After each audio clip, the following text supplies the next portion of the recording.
And I was a kid, and I sit in the front row, and the strings started playing. This whole orchestra started playing the Saber Dance by Cacciaturian.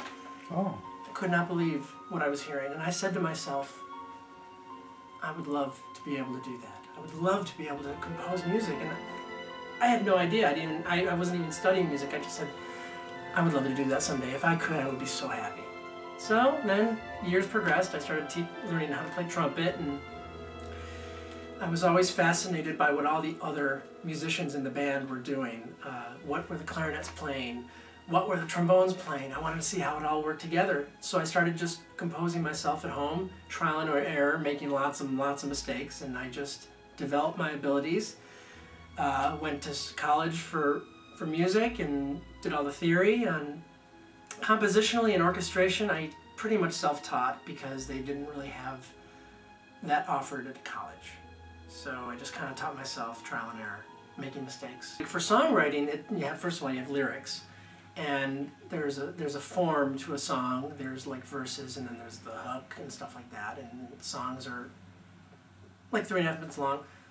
Film scoring is very different because the tricky thing about film scoring is you can't take away from the scene that is happening. You can't take attention away from what is happening visually. It has to be a subliminal thing.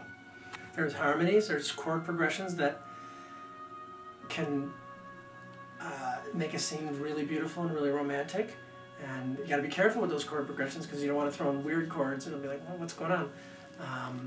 And as far as the horror movies, a lot of aleatoric music, meaning, and I've done some of this, like even for Die Hard there was a lot of aleatoric, which means you create a pattern, you compose a pattern, and the instruments just play like wild, and it's this terrifying effect. It was the Jerry Goldsmith Spirit Award, and one of my friends said you should send your score to Channels for consideration for the award.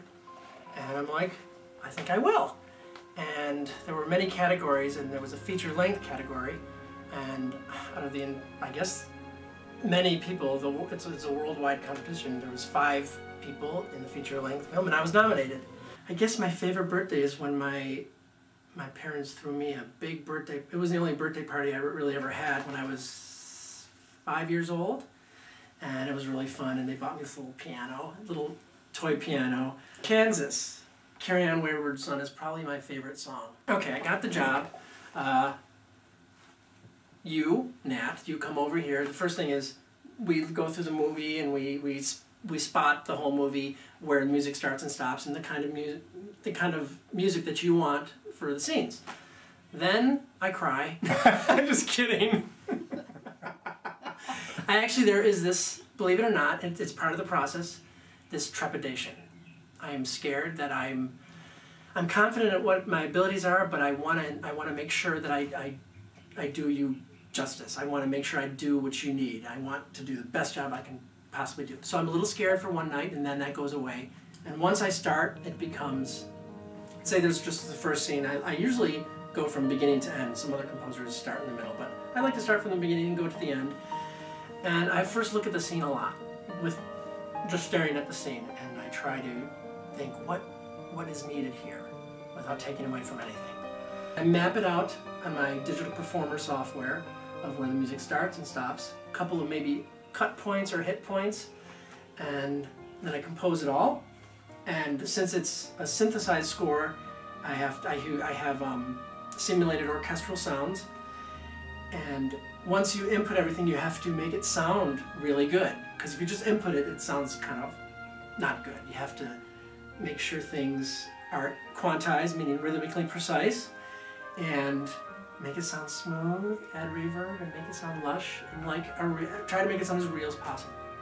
So, and then I go to the next scene, and the same thing happens throughout the whole movie. A lot of scores today they combine synth and string. Like, for instance, I did this stuff for this movie, orchestrations for The Perfect Holiday, and it was basically my job was to orchestrate for strings, a couple woodwinds, and some brass, and all the percussion, the celeste, and all that stuff was synthesized, and then they marry it together during the recording session. So there was no percussion players there. The percussion sounds are just as real as live. I'm a little sad. Like the days of the scores for E.T. and Superman, they don't really make films like that anymore, and those kind of scores are fading away. But the thing is, some of the scores that I see now, a lot of the electronic, the drum loops, the ethereal sounds, the scary sounds, I like them. They're cool, but it's a lot of it is less orchestral and more sound design, you know, like that. It's not a bad thing. It's not a bad thing at all, but it's like the melody is going away a little bit in modern film music. It's more minimalistic, repetitive stuff. Like, I don't know if you ever saw the movie Signs. The thing is, I love the score. And it's a lot of repetitive patterns, rhythmic repetitive patterns, that doesn't really necessarily have a melody. There is one in there, but it's not in your face. And like I said, it's not a negative thing, but it's just different, and it has changed, less intrusive. There's my published pieces around the walls. Okay, you don't have to show them, but that's what I probably, if I was not a film composer, I would probably dedicate more of my time to concert band music, wind ensemble music. If I'm writing something and it doesn't grab me, then I know it's not good enough for someone else. It has to grab me, and it has to move me emotionally. Otherwise, I'm not going to write it.